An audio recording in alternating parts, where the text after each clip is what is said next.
ನಮಸ್ತೆ ಸ್ನೇಹಿತರೆ, ಶಕ್ತಿ ಚಾನೆಲ್ಗೆ ಸ್ವಾಗತ. ಹೇಗಿದ್ದೀರಾ ನೀವೆಲ್ಲರೂ ಚೆನ್ನಾಗಿದ್ದೀರಾ ಅಂತ ನಾನು ಭಾವಿಸ್ತೀನಿ. ಇವತ್ತು ನಾನು ಮಾಡಿ ತೋರಿಸ್ತಿರೋ ರೆಸಿಪಿ ಮೊಸರು ಕೋಡ್ಬೇಳೆ. ಇದು ಸಾಯಂಕಾಲ ಟೀ ಕಾಫಿ ಜೊತೆಗೆ ಮಾಡಿಕೊಂಡು ಬಿಸಿ ಬಿಸಿಯಾಗಿ ಮಾಡಿಕೊಂಡು ಚಟ್ನಿ ಜೊತೆ ತಿಂದರೆ ತುಂಬಾ ಚೆನ್ನಾಗಿರುತ್ತೆ. ಇವಾಗ ನಾನು ಮೊಸರು ಕೋಡ್ಬೇಳೆನ ಹೇಗೆ ಮಾಡೋದು ಅಂತ ನಾನು ತೋರಿಸ್ಕೊಡ್ತೀನಿ. ಇವಾಗ ನೋಡಿ, ಇದರಲ್ಲಿ ಒಂದು ಅರ್ಧ ಕಪ್ ಮೊಸರು ತೊಗೊಂಡು ಅರ್ಧ ಕಪ್ ನೀರು ಹಾಕಿಬಿಟ್ಟು 1 ಕಪ್ಪು ಮಜ್ಜಿಗೆ ಮಾಡಿಟ್ಟಿದ್ದೀನಿ.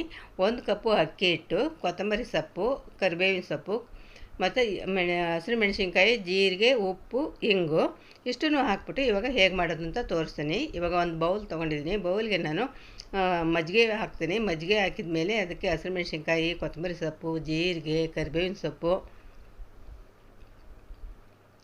ರುಚಿಗೆ ತಕ್ಕಷ್ಟು ಉಪ್ಪು, ಇಂಗು ಇಷ್ಟನ್ನು ಹಾಕ್ತೀನಿ. ಇಷ್ಟನ್ನು ಹಾಕ್ಬಿಟ್ಟು ಚೆನ್ನಾಗಿ ಮಿಕ್ಸ್ ಮಾಡ್ತೀನಿ. ಇವಾಗ ಚೆನ್ನಾಗಿ ಮಿಕ್ಸ್ ಮಾಡಿದ್ದಾಯಿತು. ಇವಾಗ ಒಂದು ಬಾಣಲೆ ಇಟ್ಬಿಟ್ಟು ಮಿಕ್ಸ್ ಮಾಡಿದ ಮಜ್ಜಿಗೆನ ಹಾಕ್ತೀನಿ. ಮಜ್ಜಿಗೆ ಹಾಕಿದ ಮೇಲೆ ಚೆನ್ನಾಗಿ ಮಿಕ್ಸ್ ಮಾಡಬೇಕು. ಮಿಕ್ಸ್ ಮಾಡಿಬಿಟ್ಟು ಚೆನ್ನಾಗಿ ಕುದಿಯೋದಕ್ಕೆ ಬಿಡಬೇಕು. ಮಜ್ಜಿಗೆ ಜೊತೆ ನಾವು ಹಾಕಿರೋ ಮಸಾಲೆ ಎಲ್ಲ ಹೊಂದ್ಕೋಬೇಕು. ಚೆನ್ನಾಗಿ ಕುದಿ ಬಂದ ಮೇಲೆ ಹಿಟ್ಟನ್ನು ಹಾಕಬೇಕು, ಅಕ್ಕಿ ಹಿಟ್ಟನ್ನ ಹಾಕಬೇಕು. ಇವಾಗ ಅಕ್ಕಿ ಹಿಟ್ಟು ಹಾಕಿದ ಮೇಲೆ ತಕ್ಷಣ ತಿರುಗಿಸ್ಬಾರ್ದು, ಕಲಿಸ್ಬಾರ್ದು. 2-3 ನಿಮಿಷ ಹಾಗೆ ಬಿಡಬೇಕು. ಹಾಗೆ ಬೇಯಬೇಕು, ಸಣ್ಣ ಊರಿನಲ್ಲಿ ಬೇಯಬೇಕು. ಅಕ್ಕಿ ಹಿಟ್ಟು ಚೆನ್ನಾಗಿ ಬೇಯಬೇಕು. ಈಗ ನಾನು 2-3 ನಿಮಿಷ ಹಾಗೆ ಬಿಟ್ಟಿದ್ದೆ. ಚೆನ್ನಾಗಿ ಹಿಟ್ಟು ಕೂಡ ಬೆಂದಿದೆ. ಇವಾಗ ಸ್ವಲ್ಪ ಗಟ್ಟಿ ಆಯಿತು. ಅದಕ್ಕೆ ನಾನೇನು ಮಾಡಿದೆ, ಬಿಸಿನೀರನ್ನ ಕಾಯಿಸ್ಬಿಟ್ಟು ಹಾಕಿದ್ದೀನಿ. ತಣ್ಣೀರು ಹಾಕ್ಬಿಡ್ರಿ, ಗಟ್ಟಿ ಆದರೆ ಬಿಸಿನೀರನ್ನ ಹಾಕಿರಿ. ಬಿಸಿನೀರು ಹಾಕಿಬಿಟ್ಟು ಚೆನ್ನಾಗಿ ಮಿಕ್ಸ್ ಮಾಡ್ತಾಯಿದ್ದೀನಿ. ನೋಡಿ, ಈ ಥರ ಚೆನ್ನಾಗಿ ಮಿಕ್ಸ್ ಮಾಡಬೇಕು. ಸಣ್ಣ ಊರಿನಲ್ಲೇ ಮಿಕ್ಸ್ ಮಾಡಬೇಕು. ಇವಾಗ ನೋಡಿ, ಸಣ್ಣ ಊರಿನಲ್ಲೇ ಮಿಕ್ಸ್ ಮಾಡಿದ್ದಾಯಿತು. ಇವಾಗ ತಣ್ಣಗಾಗೋದಕ್ಕೆ ಬಿಟ್ಟಿದ್ದೆ. ತಣ್ಣಗಾಗಿದೆ ಹಿಟ್ಟು.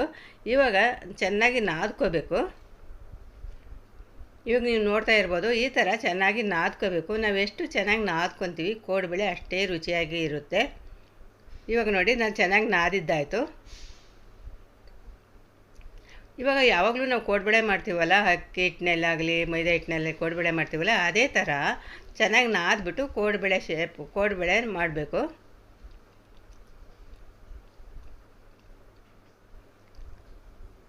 ನೋಡಿ, ಈ ಥರ ಕೋಡ್ಬೇಳೆನ ಎಲ್ಲ ಹಿಟ್ಟಿನಲ್ಲೂ ಕೂಡ ನಾನು ಕೋಡ್ಬೇಳೆನ ಮಾಡಿಡ್ತೀನಿ. ಇವಾಗ ಒಂದು ಬಾಣಲಿ ಇಟ್ಬಿಟ್ಟು ಬಾಣಲಿಗೆ ಎಣ್ಣೆ ಬಿಸಿ ಆಗೋದಕ್ಕೆ ಇಟ್ಟಿದ್ದೀನಿ.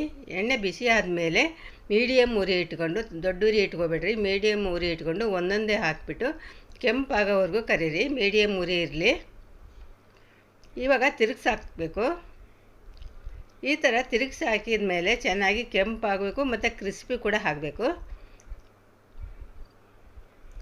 ನೋಡಿ, ಈ ಥರ ಕೆಂಪಾಗಬೇಕು. ಕೆಂಪಾಗೋವರೆಗೂ ಕೂಡ ಎಣ್ಣೆಯಲ್ಲಿ ಮೀಡಿಯಮ್ ಉರಿನಲ್ಲಿ ಕರೀರಿ.